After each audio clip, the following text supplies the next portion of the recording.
So I'm going to Yeah. welcome everybody. We're gonna start officially in a few minutes. We've got a lot of people on the line already.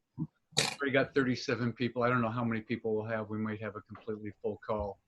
So here I am broadcasting from the moon to avoid any contamination with coronavirus. So someone just said, well, how did I get this background? You know, if you have Zoom video, and we'll be talking a little bit about Zoom later, in your preferences or settings, I think it's settings for PC, preferences for Mac, it says, you know, video, audio, and then there's virtual background. You click on the virtual background, there's already a few there, and you just click it. And look, I can just go to my preferences thing, and I go to my virtual background. You can't see what I'm doing here, but virtual background. And this is my virtual background for my office. Oh, nice. That's actually a picture of my office, but I'm using that. That's what I see every day. I live in the redwood forest with a river in the backyard. You can actually see the river out there, and this is what it looks like. Now, if I have nothing, this is my regular view. That's what you see if I turn around, you know, my chair, my door, my globe, etc. But this was sort of a more welcoming environment, so I use that. So I kind of like that. And when I look at that myself, if my dogs run into the room, you can't see them. So that's a good idea. You know, when you have this, you know, the dogs run onto this and start scratching at the door and drive everybody crazy. So having a virtual background is not bad. It's not perfect. You get some artifacts and stuff like that. But anyway, so for this call, just for branding purposes, we're going to go into my sort of logo for virtual reality here. So that's what we're going to do today. And so, you know, test this out yourself. And, you know, if you're going to go radically virtual, why not have fun with it? You know, and some people have terrible backgrounds. You know, I have a client that I'm always teasing. He is his background, and he has a shelf here and a bookshelf there, and he has papers all over the place. And I'm gonna block the sound right now. If you have something to say, we'll have time for sharing and stuff like that in a few minutes. So anyway, so he can have a virtual background. He can have a clean office all the time. He could actually take the same picture of his office, only make it neater, and then he wouldn't have to worry about picking up all the time. So you know, some people have interesting backgrounds. So Roger Matthews, Roger, you have a really sort of just a light blue kind of diffuse background. That's fine. Some people, their background is not a problem, but sometimes it's kind of unexciting and it's not really welcoming. So, you know, find a picture that's welcoming and use that. So let's see, what is the time? 3 minutes to the hour. We'll still start officially in a few minutes. Anyone want to just share a comment about anything, what's happening in their life right now because of this pandemic? And if you want to share, you have to put your mouse over the screen, put it up to your picture or down below to the microphone and just unmute yourself. It's really easy to do that, but you can unmute yourself quickly. So if you have a comment or anything you'd like to just say right now, Robert, officially. This is Kelly Richards. Hi. Hey, Kelly. I just wanted to say, hats off, tip of the hat, if you have one near you, to Trader Joe's. In the hysteria of Sunday, Monday, you know, everything was completely gone. I went in today and they'd been like elves all night. The whole store was restocked. Wow. And somehow the simple act of the shelves being full was psychologically uplifting, like we're going to be okay, you know, no need to panic.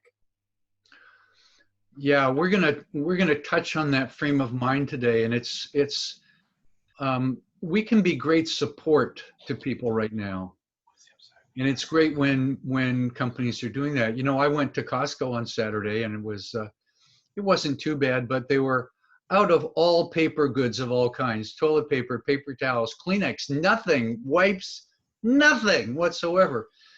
But they were good enough to have 2 store representatives there talking to people. and then looking on their computer to know when the shipment would come in.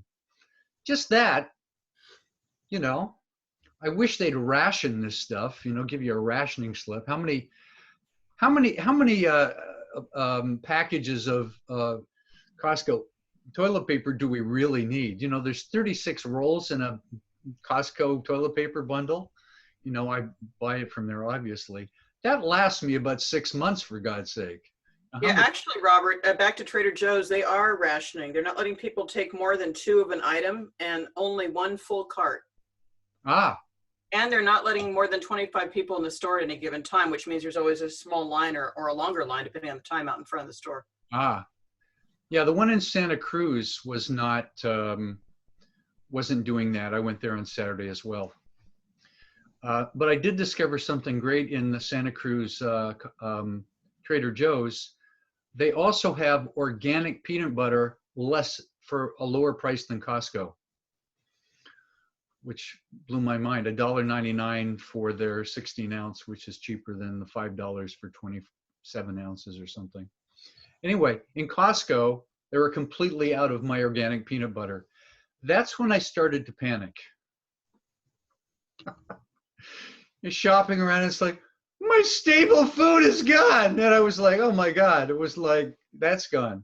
I knew about the paper towel thing, but that was out. And then I went to get some chicken, and they had no chicken, none whatsoever. And that was a little disconcerting. So, you know, the supply chains are definitely interrupted. People are buying more than they need. They're stocking their freezer. You know, that's going to happen. And my stepson, my wife's son, called in a panic a couple days ago and said, "Don't go anywhere, stay inside.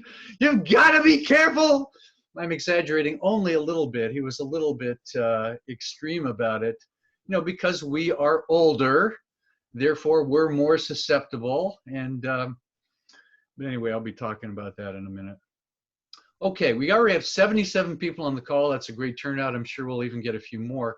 We had 225 people sign up for this, and I'll be sending everybody the recording afterwards, so you can review it if you missed any of it.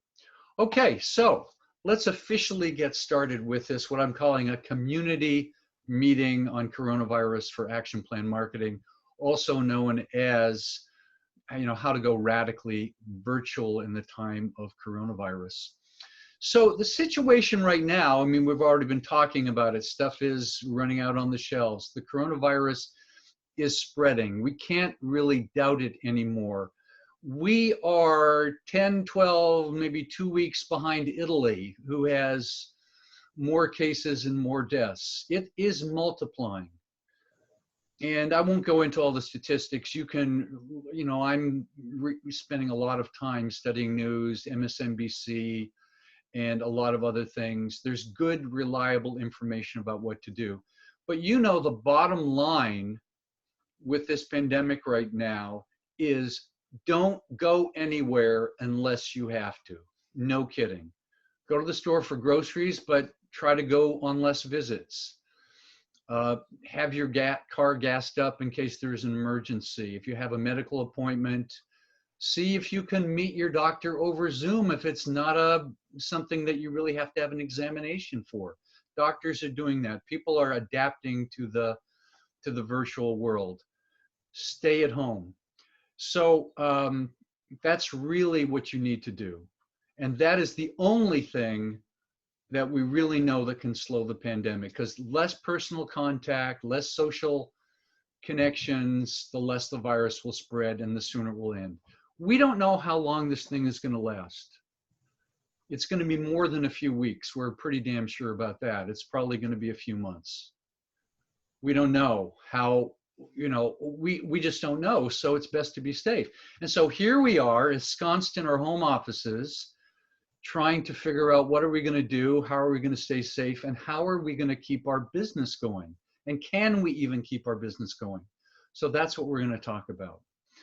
So look, I am probably the most well-positioned person on planet Earth to talk about this because I have been virtual in my business for almost 20 years. I literally don't go anywhere. once in a while on the weekends. I go to Costco once a week, etc. But I'm really a homebody. I live in a nice place. I have a nice view. We have a beautiful yard with redwood trees all around us. So it's great. So I don't go anywhere. To really hit the point home, I am so radically virtual that I do not own a cell phone. Why? Because I never need one. Because I'm never out and needing a cell phone. I have a phone by my desk, so I never need a cell phone. So I hope I never need to have one, because I don't like them anyway. My wife has one. She goes out more often. I have a car that's 8 years old and only has 24,000 miles on it. I mean, I don't drive around a lot. So I get what it means to be virtually radical. I moved up to Boulder Creek 17 and a half years ago. It's 25-minute drive from anywhere, from Santa Cruz or from Silicon Valley. People weren't going to come to my office. When I was in Silicon Valley, people came to my office. I figured right back then I got to go radically virtual, and I did. And I built my email list. I met people by phone. Before Zoom, I did a lot of video teleconferencing. I did a ton of programs, really big, expensive programs that I made a ton of money and never went anywhere. Just all done from the privacy of my own office. So it can be done. And so we want to get better at doing that right now, whoever you are. It's an absolute necessity right now. It's not something that I think you can put off. You got to figure a way to do it. So in the newsletter that I sent yesterday, who saw my newsletter? Put up your hand. Okay, not everybody saw it. Look in your email for the newsletter, or you can simply go to my blog. Go to actionplan.club, not com, but club. Look for my blog, and I have a lot of tips on dealing with about the same topic. So I'm not going to go a lot into the tools. You can read about those. I'll mention some of them briefly. Using Zoom. If you don't have a Zoom account, get a Zoom account. It's only $15 a month. Start to develop a email newsletter list. You can use fun things like BombBomb for instant videos. That's a really cool thing. If you want to be more personal, you just go click, you tape the video, save it, 10 seconds later, copy, paste it into your email and send it out. And so you say, hey, John, how you doing? I've been thinking of you. We ought to get together and blah, blah, blah. I know, the coronavirus is probably driving you crazy like me as well, but I think we ought to catch up. That will get response. So it's a great little tool. The tool costs, it's free for 2 weeks. You can try it out, and then it's $29 a month after that. It's actually more expensive than Zoom, but a really cool tool. And there's a lot of other tools, Aweber and MailChimp and this, that, and the other thing that we should have. But I don't want to get a lot into technical stuff. I want to get into more the mindset stuff about what it means to go radically virtual. So here's the question I want to open with. Who do you need to be right now in this time? Talk about stuff you need to do in a few minutes, but who do you need to be right now? See, we can't be the same person. And by the way, I'd appreciate not doing texting right now. We'll do, or chatting right now. Just sort of distracts me a little bit. No big deal, but I want to get into this conversation. Who do you need to be? So somebody very creative. Someone very creative. Okay. So the thing that I want to talk about, two things, and I'll let you share a little bit. I would say the thing that you need to be above all else, you need to be of service and be a resource. That's what I'm doing right now, right? I'm being of service and I'm being a resource. I'm sharing from my experience what you can do to thrive and survive right now. That's what we're all looking for. And I'm kind of heartened that I'm on a lot of email lists of really good marketers and smart people that are doing great things. And people are sharing what's going on about coronavirus and how to manage in your business and think about this and do that. And I love getting that stuff. And it shows people that are current with this and they are being of service. Right now, someone said, we have a platform that does so-and-so. Well, if you're at home right now and you're not out and about and driving back and forth, you actually have extra time. Now is actually a good time, a reminder that this can help you right now. So you might have a service or whatever it is that can help them be of service. And just hold on one second here. We want to mute things in the background. Okay, thank you. Okay, so be of service and be a resource. I was just on the phone with a client, and he said, Robert, you had shared a newsletter from Mark Manson from last week. And I read that newsletter, and in his newsletter, he mentioned 6 books, and I missed that part for some reason, really good books to read at this moment. And he said, I bought one of those books. So this is kind of becomes a viral thing. I share a resource and you share it, and all of a sudden we're getting useful tools, ideas, and support. And the name of the book, he says it's absolutely fantastic and so perfect right now. And I don't know the author, but the book is called The Obstacle is the Way. The obstacle is the way. And, you know, this is the obstacle we're facing. It is the way. And it is an opportunity for us right now to step up and be of service and be a resource and find ways to make a contribution that we never could have made before. That's the possibility right now. This is something we can step into. We can step back and just wait for things to go away, or we can really step up right now. And that's what I'm doing. The other thing is you want to be the voice of sanity, not Hannity. You want to be the voice of sanity. I kind of wonder about Mr. Hannity.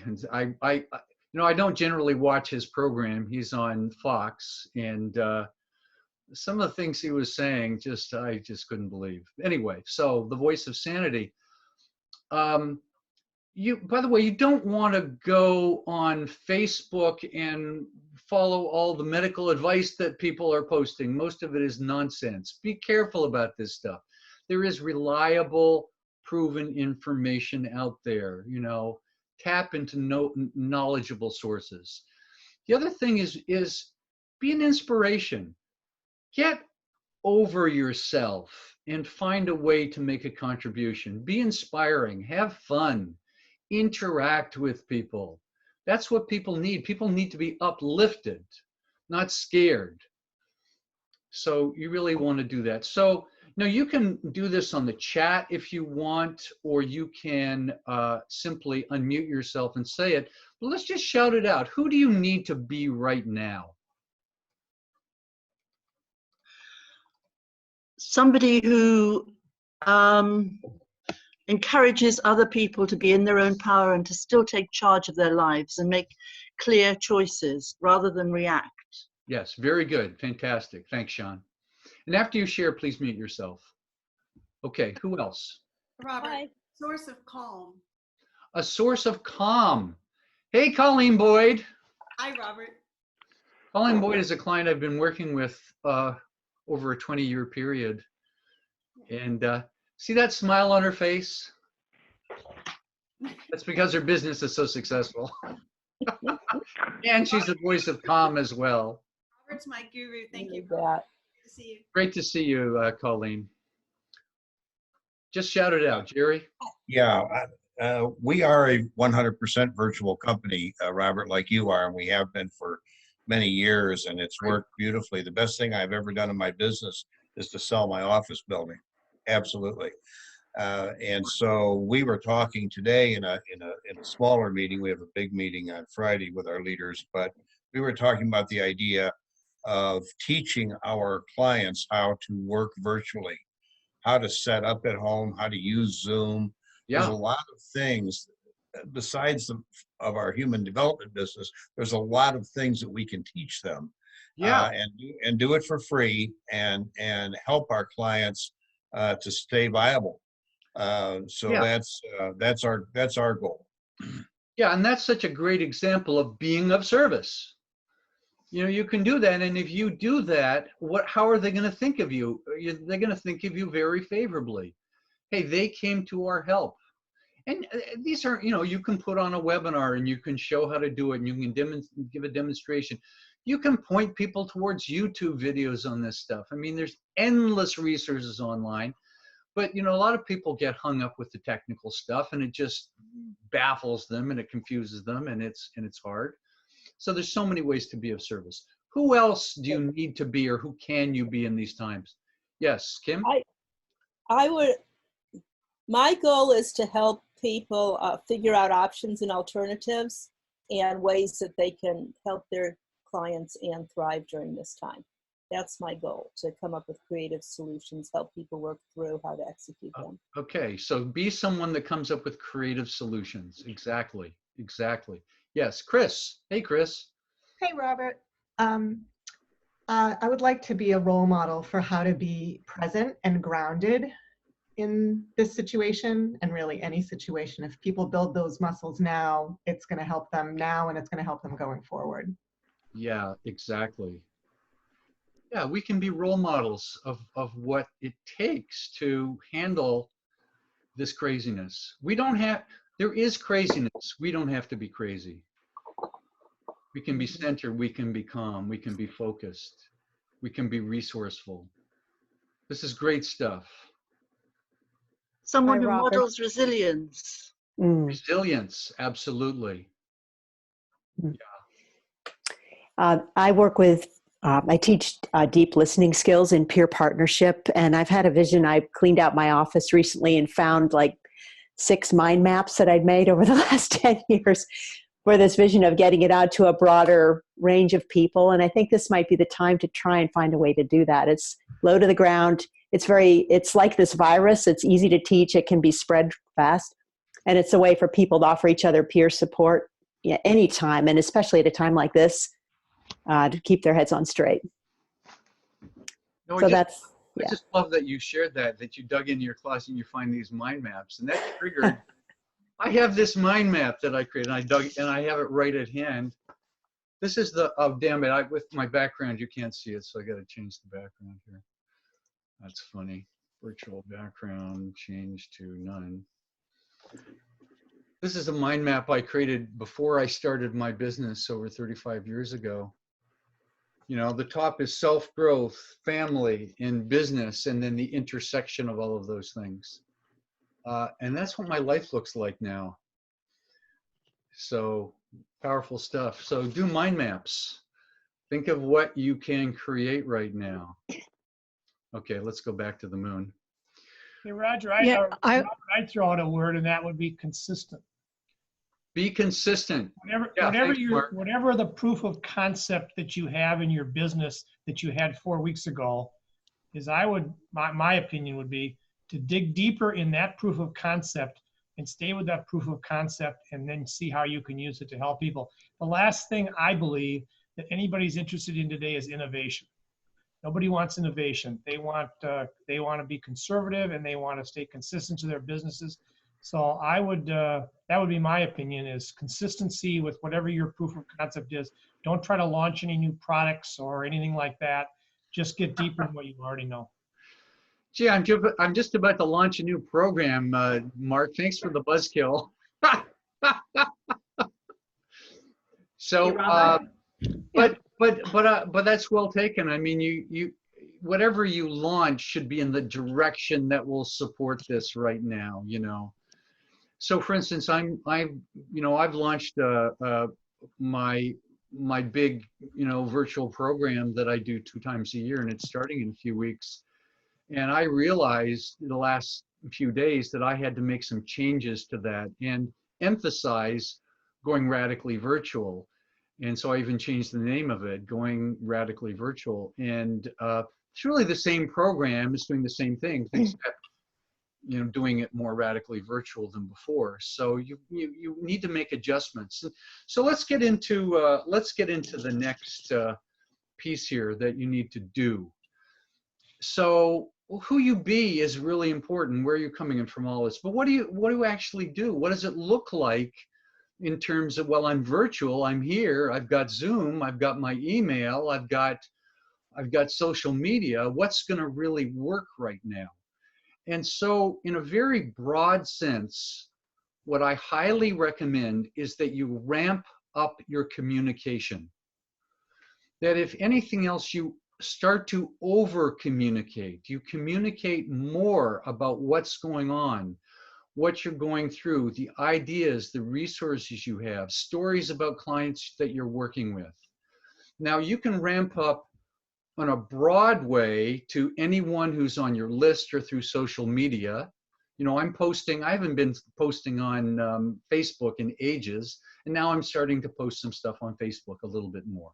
So broadly communicate anything that expresses who you're being, the inspiration, being of service, ideas, resources, all of that kind of stuff. Be in more communication. Don't hide. Don't, no, well, I can only send out one thing a month. No, send out something or be in touch or be out there a few times a week. And I don't mean spamming people with crap. Give real serious thought to whatever you send out. Who here has an email newsletter of some sort that you've put together? See, you know, I'm always shocked that that more people don't have an email newsletter. Having an email newsletter is the cornerstone of my marketing. And what I call an email newsletter is simply keep in touch marketing. You know, a lot of the mailings I do are not promotional. I'm sharing ideas. I've written one article a week for the past 22 years. That's how consistent I've been. Thank you, Mark, for the past 22 years. And people don't forget about me because I'm always putting ideas out there. I'm always trying to be of service. I'm always saying, hey, try this. Here's an idea. Here's a resource. Here's something I tried. Here's something that might work for my clients. Here's a concept around this, that, or the other thing. So often people say to me, well, I don't know what I'd write about. Well, look, I tell you something. All your clients have problems, issues, and challenges. Write about how to solve them. Period. It's as simple as that. Think of the last client you worked with and something you solved for them. Write about that. Do a case study. It's not about brilliant, you know, writing ability. It's service. It's ideas. It's something. It's to keep yourself out there so you're not invisible. And if you can't get out there and do networking and meet with people, you've got to do this. So there's a famous saying, when is the best time to plant a tree? The best time to plant a tree is 20 years ago. What's the second best time to plant a tree? Today. So what's the best time to start an email newsletter? Well, for me, it was 22 years ago. What's the next second best time to start an email newsletter? Today. And I really, really highly recommend you start it. Even if it's only 10 people that are on your client list, and you slowly ask people that are your past clients and associates and people, hey, I want to send something out. I don't even know exactly what it's going to be right now. In fact, I'd love to hear ideas from you. What would you like to hear about? I know people get a lot of email newsletters. You know, I get a newsletter from a guy, I did an interview with him a few weeks ago named Jason Leister. You can look that up. It's an amazing interview. It's on my blog. And Jason sends a newsletter every day. And it's really short, and it's always amazing. It always, as I say, rearranges the molecules in my brain. Every time I read it, I go, whoa. He talks about what it means to be an incomparable expert. And that's his theme over and over again. You know, don't be like everybody else, and more, obviously. And you know what? You know how much work it takes him to do that? Hardly any. I said, Jason, how long does it take you to write this every day? He said, about 20 minutes. He said he doesn't even have a particular time of day he does it. He just knows that every day he'll write it. He sits down, 20 minutes later, sends the damn thing out.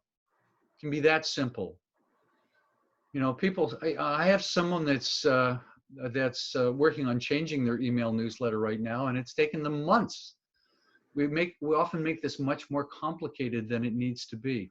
Send out something from your heart, what you're passionate about, what's useful, what's valuable. Don't write something too long if a long format isn't right for you. Write out something short and sweet and good. You know, I get an email newsletter that's about kindness, and he sends it once a week, and it's some tips and ideas about being kind. And it's lovely. And it's simple, and it doesn't take them a heck of a lot of time to do it. So every single one of you, if you're a consultant, if you're a coach, if you're a trainer, if you're some kind of an expert, you deal in ideas. That's what you sell. And I also want to recommend that you give away your best stuff. Don't hide your best stuff. Give away your best stuff. Look, if people need you, they'll hire you to help them implement that best stuff. And some people will never hire you anyway. It's actually one of Jason's principles. He says, I got the idea that if I gave away and tried to serve as many people as I possibly can without expectation that any of them would ever work with me, but a few would, that would be fine. So he's serving a lot of people with his ideas, more than he could ever possibly work with. And that's fine. But here I am sharing about Jason, and some people might go to incomparableexpert.com and check out Jason, might end up being a client of his someday. You never know. Spread the word. Don't keep it to yourself. Have I said enough about this? Do you get the point? Ramp up your communication. So, you know, I was just talking, actually, Ken is on the call. Ken said, you know, I'm a little scared right now. I do training, and I do training for the Canadian government, and right now they cancel all the trainings. And that's what's happening. Conferences are being canceled. Airlines are being canceled. Programs are being canceled. And I said, yeah, that's definitely a dire situation. But this is the time. What better time could there possibly be to step up and saying, I have some ideas about how we could do this virtually? I mean, how hard is it to do it virtually? And you know, there's a lot of evidence that doing virtual training, especially space training, not a full day. We do full day workshops because we couldn't go to a location, do 2 hours and come back and do 2 hours. But virtual training, we can do that. We can do in 2-hour increments, 90-minute increments. And the next day or a few days later, we can do another 90-minute increment. We give people homework in between. And people will actually find they get better results with that kind of training.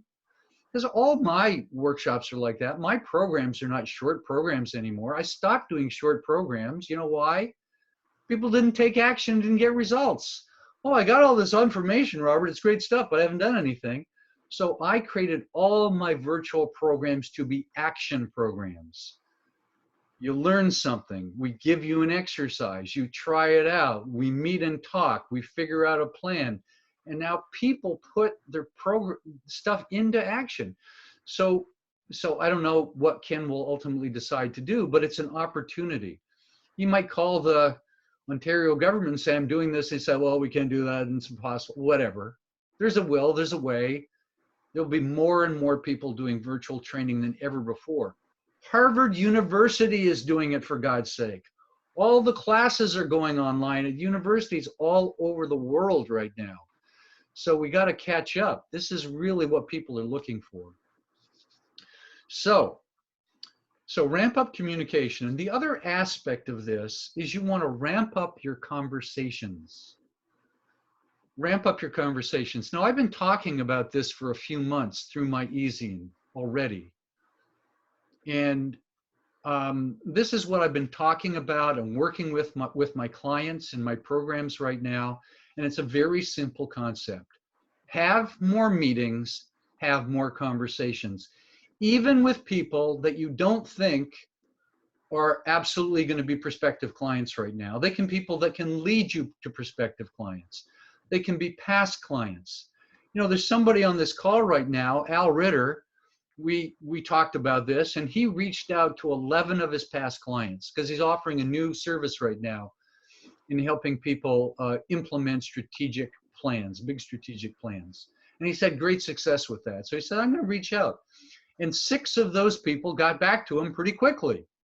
And 2 of those people hired him. Hopefully they haven't put it on hold, Al. I don't know what the situation is. But 2 of those people hired him to put that into action. Now, Al's going to start thinking, well, how do I do this virtually? And there's ways to do this virtually as well, of course. So immediately got new business, more than paid for my program just from that by having more conversations. So past clients, potential clients, people that almost worked with you and didn't, talk to those people. Business associates of all kinds. Connect with more people on LinkedIn, and don't just post stuff on LinkedIn. Try to get meetings and conversations. Now, the way you get meetings and conversations with people like this is unfortunately simpler than people think. People make it way too complicated, and so they don't do it. And so it can't be that simple. Well, it can be that simple. So you send an email like this to a past client. Hey, John, haven't talked with you for a long time. I wonder how you're doing right now with the coronavirus thing. Hey, I'd love to catch up with you. I have some great ideas I'd love to share with you that might be able to help. When's the time we could get together? That kind of very simple email, not a lot of detail, just a few words, gets great response. So I said, I'm going to test this also with my with people in my network, and I started contacting people that had been in my programs and people that I knew, and I sent out 6 or 7 emails, and I got 100% response.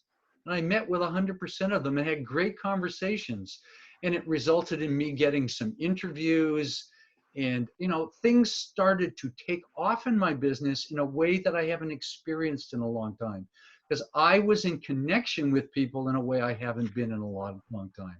So I'm the virtual guy, but mostly I've been communicating through my newsletter and webinars and stuff, but not so much personally. And I realized I've been really missing an opportunity here to really connect with people personally. Things really happen when you do that. So what do I recommend?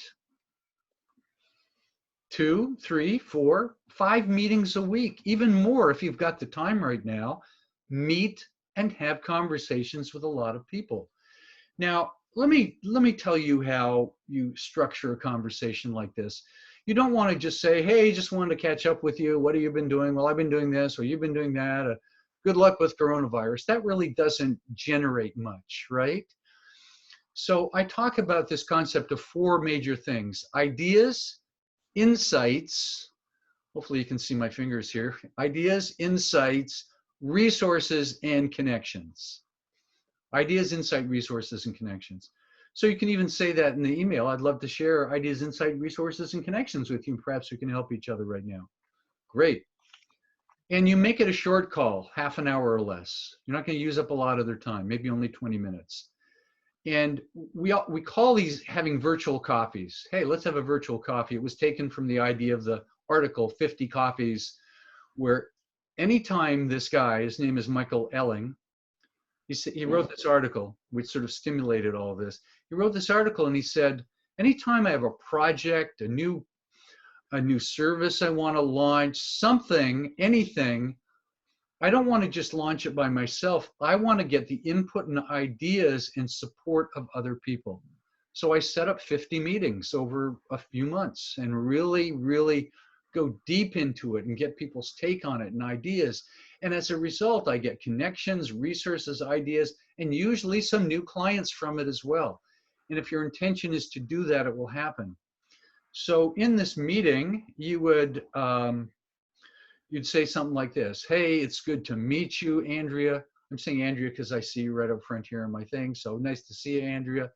So I just wanted to have a virtual coffee meeting with you and kind of catch up, but I want to let you know what I'm looking for right now and want to know what you're looking for right now so we can support each other.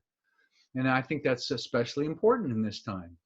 So right now, here's what I'm doing. I'm working on launching a new program that I'm really excited about, that's about such and such and so. And I'm looking for people like this and this and that. And if you know anybody that might be a good person I should be talking to about that's having this struggle or is looking for that, I'd certainly appreciate it. And I'll send you information on it so you know about it. If you're interested in knowing more about it, let me know. I'm not trying to sell Andrea, but I'm informing her about something that I'm doing. So that's just one thing. It might be, I'm trying to figure out how to do this, or I'm really trying to understand, I'm going to do a new e-zine. So that would be a perfect thing. I'm going to do a new email newsletter, and I'm trying to get a sense from my clients the kind of information they'd like to get. So if you do that, you might send an email out and do a survey as well, but have some actual conversations about that. And you'll get some ideas, and things that you did not expect will come out of that. And then, you take it to the next level. And then I've shared what I'm looking for. And I say, well, what are you looking for, Andrea? How can I support you? Well, I'm looking for this or that connection, this idea, insight, resource, or whatever. See how you can support each other. Ask, or do you have an email new list? Say, are you I don't think I'm on your list. Can I sign up for your list? Well, make sure to keep me posted on stuff you're doing. I think you're on my list, I'm pretty sure, but let me know what you're looking for, that kind of thing. Now you might specifically, who do you know who I should talk to, and really try to see if there's someone they can introduce you to. And then you contact them in the same way. Andrea Dale introduced us. She said, you are a person who did such and such, and that we maybe have some ways we could help each other. I'd love to have a chat with you.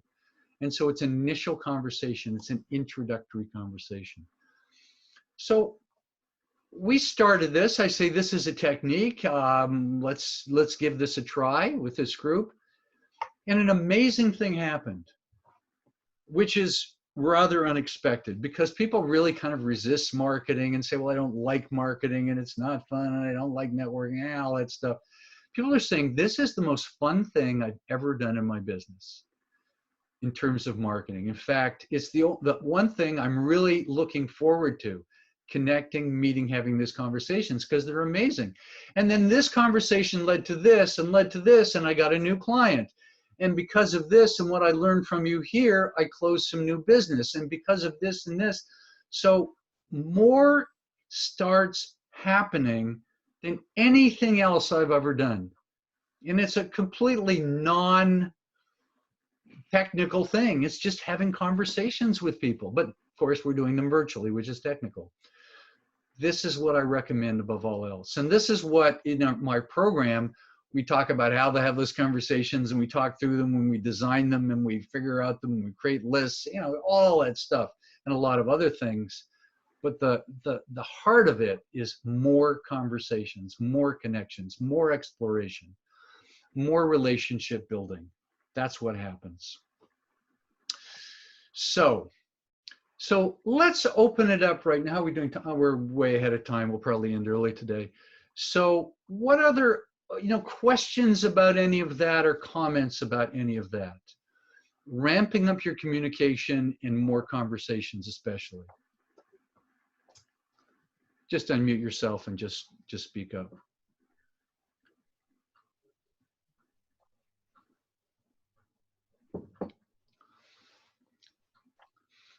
Well, this is Colleen. I'll just say it works. The personal connection really works. And then I love to write thank you notes, handwritten notes, just to follow up with people. It makes a connection, but that's not high tech enough. And it's great. It really works, and I've done it at different times in my career as I was building my clientele. The other thing that works, you were talking about being of service. I would do executive coaching. If my calendar's empty, I can get in a funk. So I often will, these calls fill up my time, but also I will give free coaching to past clients, just like they all know me. If they're part of my alumni group, they can reach out to me anytime for any reason, but I'll just check in with people. And if it's like you said, give away your best stuff. If they're struggling with something, I'll just do some spot coaching as part of, because that's what I do. And if people appreciate it, particularly if it's a past client, they know how I work. So that's kind of in the spirit of giving it away. That it also keeps me working, which keeps me happy.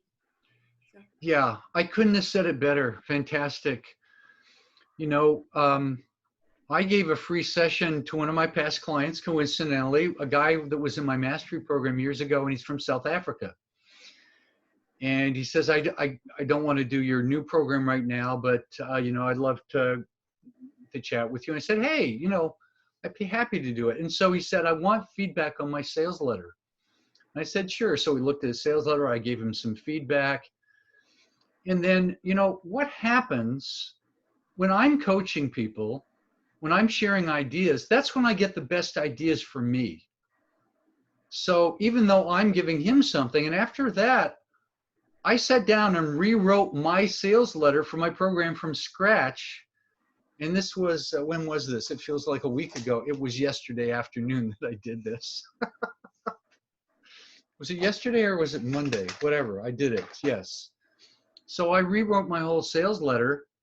And then I also said, you know, I rewrote my sales letter and I did some things that might be useful to you and sent it to him.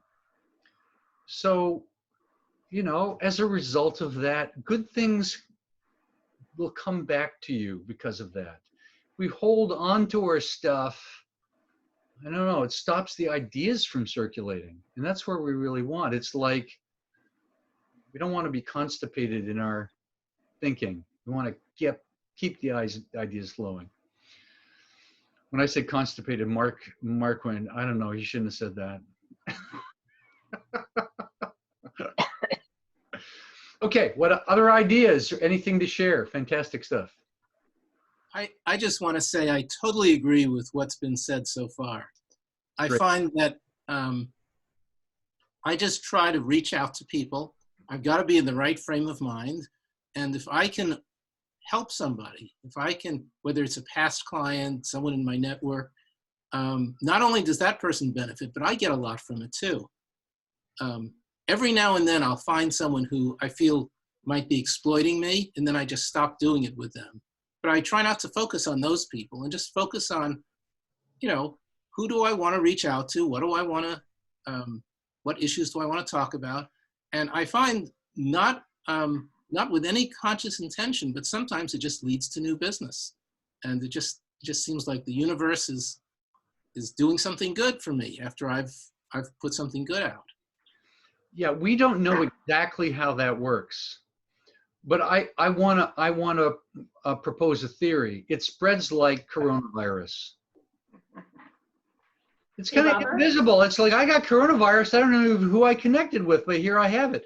All of a sudden, I'm getting a call from left field, and I don't even know quite how I got your name. But you know, that's how it kind of happens. And we spread the virus of our business having conversations and being out there and communicating. Hey, Robert. This is Andrea. I have a story. Do you hear me? I have a story to tell. Yes. When we went through the financial crisis, at that stage of my business, I was doing career coaching. And I decided that I would just speak to help about LinkedIn to anyone and everyone. And I spoke to 3,000 job seekers in 1 year. Wow. And I had a riot. And I also made a decision every time I spoke was to look for that person in the back of the room who looked like they were really having a tough time, and make sure the people in the meeting were aware of that. You always see those people that something is going on that's far more than not having a job. Yeah. And one, I had a riot, and two, it made my business. Because my thing is, I'm going to do something and give. It must be something I enjoy doing anyways. Yes. And when I began my business, for my initial set of clients were actually coaches, I did a ton of information interviews, and I brought that information back to the very coaches I talked to. I called so many, I am told they were all talking to each other at their meetings. Once again, I was having so much fun doing it that joy showed. Yeah. And so I'm right now trying to figure out what I'm going to do this time. That it has to be something that I think for me, part of what my clients tell me is I'm very straightforward, but I also have high energy, and we can still have joy. Yes. We can still have joy in our lives, in our homes. And the sense of humor of, yes, I have a teenager, he hasn't gotten nuts, but give me a few minutes and we'll see what happens. And really have that sense of humor we need to have about, yeah, we're in our houses, and all of us are in our houses. Oh my. Yeah.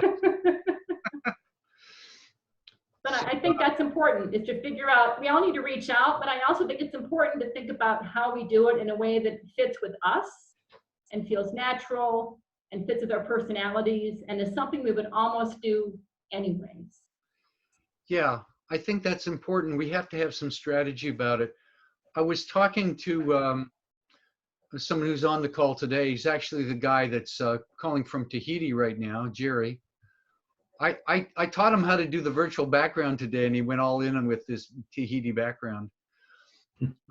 And we're talking about some of the same things we're talking about on this call. And I said, you know, when it comes to communicating, I don't have a perfect order of things I'm going to say in a sequence to anybody. I look at what's happening now. You know, things change. 2 weeks ago, the coronavirus was hardly on the radar. And then I put an email announcement out about it last Monday, and, you know, it's been taken off ever since, and things have changed. And so we have to be in the present with what's happening and offer something that's wanted and needed now. So the email that you send out today to get a meeting will be different than the one you send out in 3 weeks. But the only thing that's common is you will send out emails and you'll have conversations. You'll find a way to do it.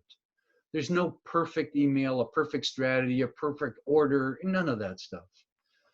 But the consistency and commitment to do it and have these conversations. And, you know, Andrea, just, you know, that opportunity, you know, speaking, you know, both in webinars and talks and individually, that's what grew my business. You know, I've told this story a lot of times, but I like to tell it. I'm kind of proud of it. When I moved from San Francisco to Silicon Valley, I was running out of clients. And I said, I gotta jumpstart my marketing. So I went out and called every organization, every professional group I could find and said, I can give a talk on marketing.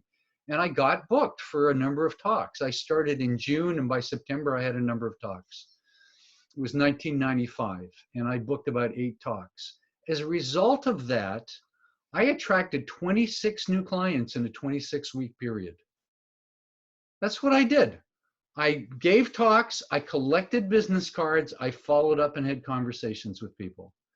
And ultimately, 26 of those people ended up being my new clients. So that's the power. If you go out and give talks and you put a lot of stuff out and it doesn't result in a conversation, probably isn't going to happen as fast as it could.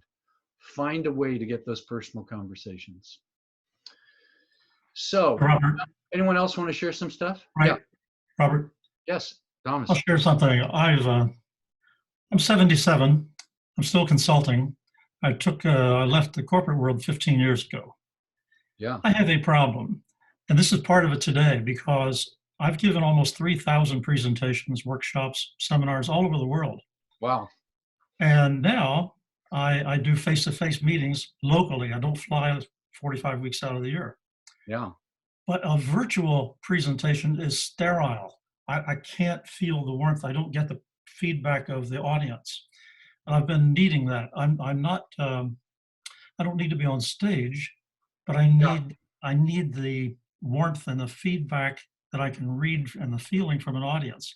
Doing this today is informative, but my problem is it's not personal enough in the sense of heart to heart. I can't quite connect.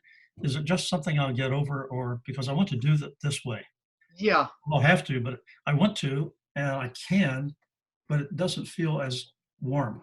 Well, I understand. I mean, it is different. So who felt I connected pretty well on the session today? Put up your hand. Okay, so I guess I did pretty good, only 100%.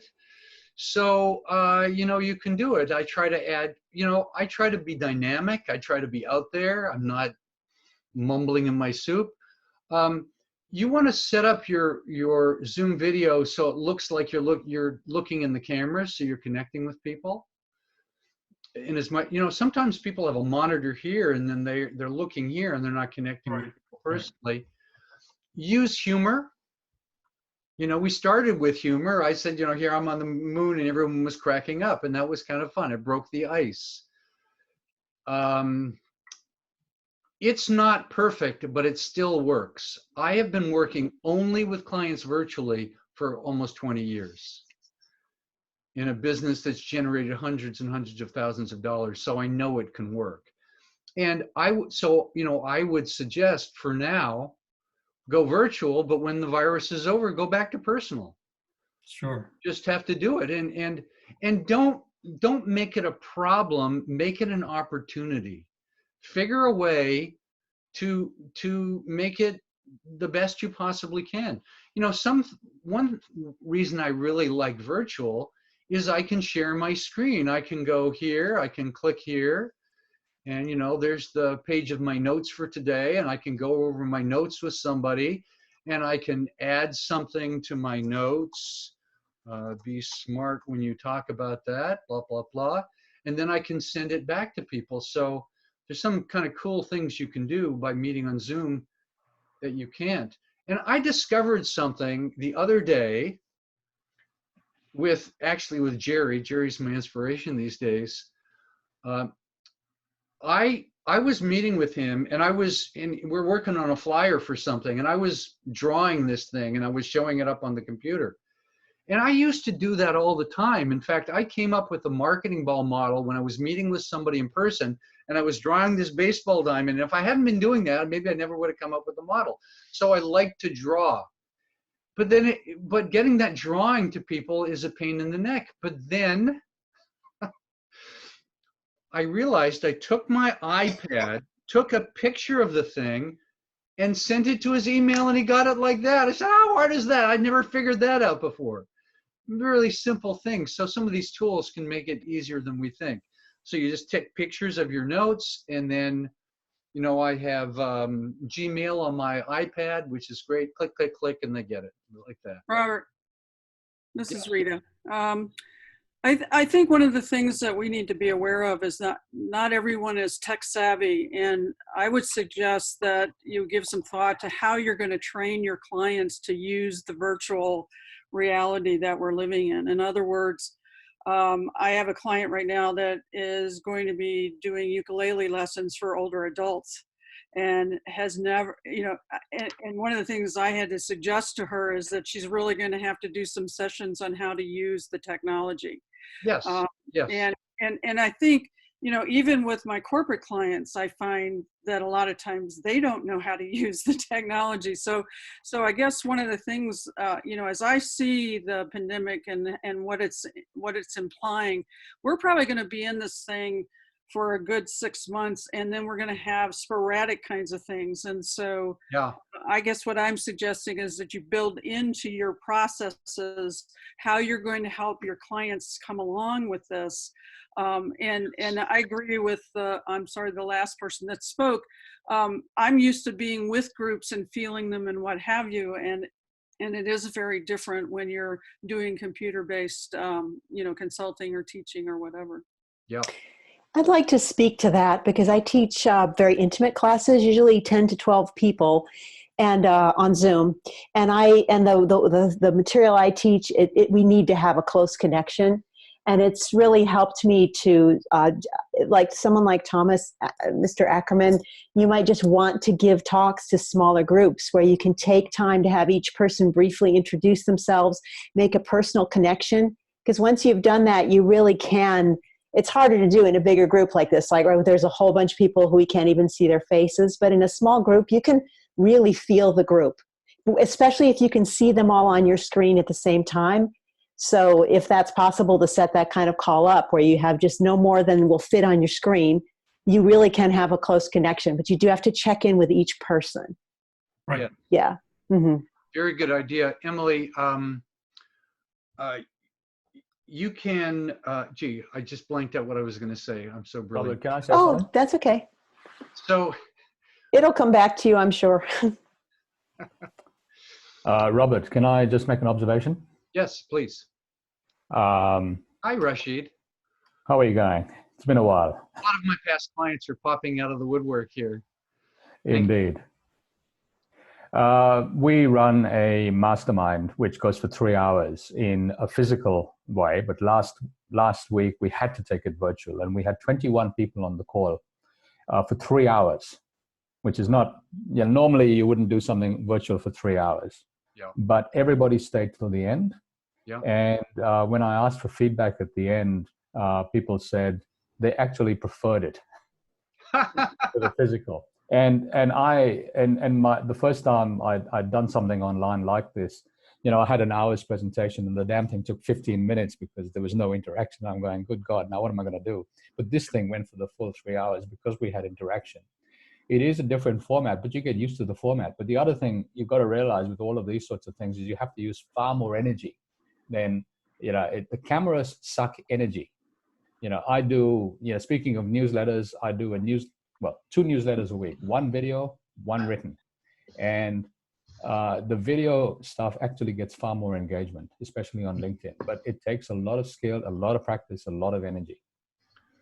Yeah. You've just got to get that interaction. So it can be done. And I used to be the physical person. I used to say I had never wanted to do anything virtual. Now I'm moving everything to virtual. It's so much easier. This is Paul Wiseman from Boston. If I can jump in quickly, just building on everything I'm hearing. I have great empathy for Thomas. I've been in a men's group for 28 years with 5 other guys, and we're going virtual tonight. Wow. So I'm really interested to see how that turns out. But a couple other things. I've been accused of having serious disease, and I'm an introvert's introvert. And so my solution is I have the warmest wife in the world, usually sitting next to me, to kind of balance that out a little bit. So I don't know if that's a possibility for Thomas, but that works really well for me. And then just to finish up my thought, my stream of consciousness, someone a long time ago told me, Paul, do you know where you find work? And I'm looking at him, and I'm looking at him, and I'm looking at him. And I said, no, where? Where you look for it. That's always stuck with me, and I think it jives with what you're talking about in terms of having lots of meetings. Yes, absolutely. Before I anybody ever done a Zoom where the person that they were talking with was standing up? Like giving a talk or a... Yeah, I wouldn't recommend doing that. Okay. I will tell you though, this is Jerry Yes, Houston. I'm kidding. You can stand up. Yeah, And I have One second. In fact, I gave a presentation to a group in a conference room a couple weeks ago, and they had a big monitor and they were around the conference table, and I gave a talk. Not only that, I got them to laugh many times. We really, it worked. I made it work. So you can do this stuff virtually. I'm just adjusting the camera here a bit. A few years ago, before I had Zoom, I was doing my virtual meetings by teleconference, and all we had to go on is people's voice, but people still really got to know each other. And, we connected people in a lot of ways. So virtual, nothing is perfect. I love it that Rashid said we had the meeting virtually and I liked it better. So, it could actually be more powerful in some ways. So we got to look at the positive side. And one other thing about technology, start with simple stuff first. Setting up a whole email newsletter it's not technically really complicated, but there's a lot of steps and it can be complicated.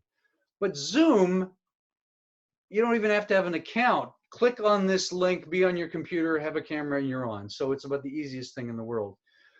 And one thing I also suggest is look and do searches on Google about how people are doing things virtually these days, because there's a ton of articles. If you go on to medium.com, which is the marketplace for ideas and articles, put in business and coronavirus and you'll get a ton of ideas.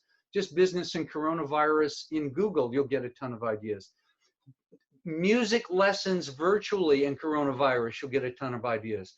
I have a Facebook friends group that's all musicians because I follow jazz. And I like to see what they're doing. And they're talking about doing virtual concerts and virtual lessons. And, people are finding a way to do it. There's a lot of stuff happening right now. Robert, great ideas. This is Della. I wanted to add, it's what I do is I help people change, whether it's themselves or their businesses quickly. And I have this kind of profound sense that it's this time of downtime in a way. Yes, we all want to convert our businesses and work virtually, and yeah, we're going to do that. But you realize that so many more people have more time in their day now. They're not on those hour commutes each direction. Exactly. It's more settled, and it's actually, I just feel like it's such an opportune time to take stock and to take some time, not feel so compulsed to like, you know, what's that next thing, is to step back and go, you know, what are some of the delayed things that I haven't given time to personally that really will help me move to that next level of service or vision or inspiration. And it only comes with some solitude and some time to go inward.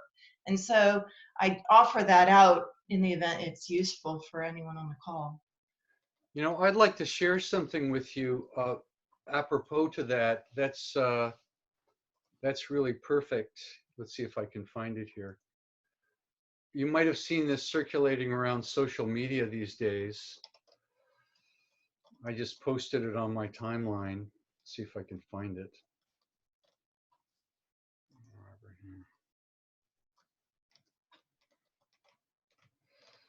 It's here somewhere. When you have to work from home and end up discovering gravity. In 1665, Isaac Newton had to work from home when the University of Cambridge temporarily closed due to the bubonic plague. You think we have it bad. It was the most productive period of his life, and he used that time to develop little things like his theories on calculus, optics, and gravity. So kind of what you're saying, right? Hey, Robert, could I add one more thing? Yeah, sure. You know, when you're speaking, in terms of doing Zoom meetings, and I actually do them a bit, and one of the things I noticed is that your meetings can be of higher quality, because like when you showed us a few minutes ago, the notes that you had put together in order to have this meeting, because obviously you want this to go well and you want to do a good job. Generally speaking, a lot of people go off and have meetings. They don't take the time to prepare, and in many cases don't take the time to write any notes down. They just go in there and they start jabbering about whatever they're going to talk about. When you're going to do a Zoom call, you're going to find yourself taking the time to prepare for the call, to actually make the notes, whether they're, you know, on your desktop or written down. But I think you will find that these Zoom calls actually require you to do a little preparation, and you're going to find that that call, that interaction, is actually of a higher quality. Yeah, good point. So I want to announce a couple things. And, you know, in the middle of this meeting, actually in the last 5 minutes, I just made an executive decision for my business. And I'm going to announce it to you now. I am going to do a monthly community meeting. And maybe more often, but at least once a month, like this, no cost whatsoever, just to touch in, see how you're doing, share ideas, you know, just to be there for you and support you in any way I can. Me and the man in the moon will be on the calls. So the other thing is, you know, I am doing a new program, you know, taking your business radically virtual. It's my marketing action group. We meet twice a month as a group like this, in a small group. Then we have one-on-one coaching, etc. But I made a major change in that group that I wanted to let you know. I said, I want to make this group available to more people. And for some people, the fee for the group might stop them from attending. And I can understand that. So I'm going to do a 2-tier system in this group. And the way it's going to work is you can just attend the group, attend the meetings, do the homework, everything, but no one-on-one coaching. That's obviously what takes time and why I have to charge more for it. So there'll be a tiered price. It'll be $150 a month for just being in the group meetings, etc. And then it's more for the other group. You know, I'm going to send you all the letter. You can look and see the details for it. So for people that would like to get this support and really get their marketing focused and get it on track, etc., etc., you can attend this and at a very affordable fee. So if you've been considering this, but money has been an issue, I want to take that away from you. And we'll support you as much as we possibly can in that program. So that's the deal. If anyone's interested in that, let me know. On the letter, there's an application. You have to fill in the application. People have to be a fit for this program. You can't just sign up for it and say, I'm in. I have to look and make sure you're in the right kind of business, etc. And then we take the next step. we're starting it in just 3 weeks. It's going to be on Wednesday afternoons. So it's exactly the same time of the day it is right now on Wednesday. So that's it. Any other last things, comments, or questions before we wrap up today? Robert, I have a question. Yeah. You're talking about Zoom. You're saying it's $15 a month. Now, even if you have a group of 25 people, is it still costing you $15 a month, or is there an incremental charge when you hold a session? No. You can do unlimited sessions for up to 100 people. You could be doing them all day long. Yes. So one other thing, Robert. And you can record them. Okay, good, excellent.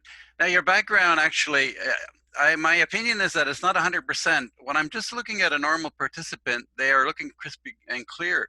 Your hair has been waving in the breeze during the whole session. So just to tell you that. I know that. I know that. Okay, good, perfect. Thank you. It's part of making this fun. Look at Robert, it's Michael Healy. And it's like I don't worry about that. And same with Jerry. Yeah, it's not perfect, but it works. Hi, Robert. It's Michael Healy. Hey, nice Michael. To see you again. How are you? I'm good. How are you? Great. Good. I just wanted to add for Ken something you should know that I believe is true. I'm in Canada, and at least in Canada, a free Zoom account has a limit of 40 minutes on it. So that is a limitation. No limit to the number of people, but a limit to the amount of time. That's only for more than 2 people. So if you have right. 2 people, it's free for ever. And you can call back in. You can just hang up and call back in. Yeah. Of course you can. I just wanted to let people know what that makes sense. Yeah. They also Zoom just recently lifted that 40-minute criteria just during this situation. I don't know when it'll go back in, but temporarily it's lifted. It can be unlimited amount of time. Look, guys, it's $15 a month. It's not much. So the Martini at Capitol Grill. Yes. What's that? The Martini at Capitol Grill. I missed the joke. I'm sorry. The Martini at Capitol Grill. Oh, the Martini at Capitol Grill.